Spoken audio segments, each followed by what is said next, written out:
آج ہی ہم صبح حدیث پڑھ رہے تھے، اس میں فرمایا دل پر رسٹ چڑھ جاتا ہے، جیسے میٹل کے اوپر سے پانی ٹپ ٹپ ٹپ ٹپ ٹپ گرتا رہے تو وہ میٹل کچھ مدت بعد، مہینوں بعد، سال بعد اس میں رسٹ چڑھ جائے گا.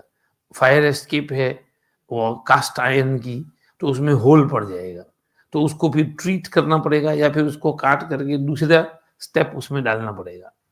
تو اسی طرح دل پر بھی یہ گناہ جب ٹپ ٹپ ٹپ ٹپ ٹپ گرتے ہیں تو وہ رسٹ ہو جاتا ہے.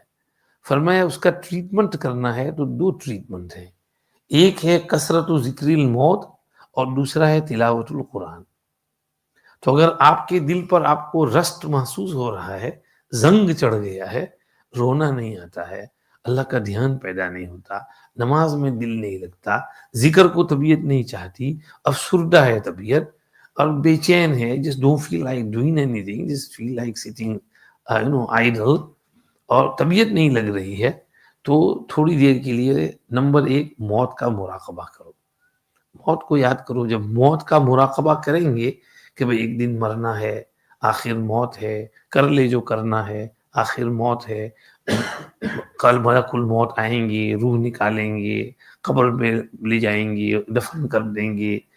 تو یہ سب وہاں منکر نکیر آ رہے ہیں، سوال جواب ہو رہا ہے. اس کو آدمی سوچے تھوڑی دیر کے لیے تو دل سافٹ ہو جائے گا، اور دل پر جو زنگ چڑھا تھا اس کا ٹریٹمنٹ ہو جائے گا. اور دوسرا فرمایا تلاوت القرآن، قرآن شریف پڑھو، قرآن شریف پڑھو.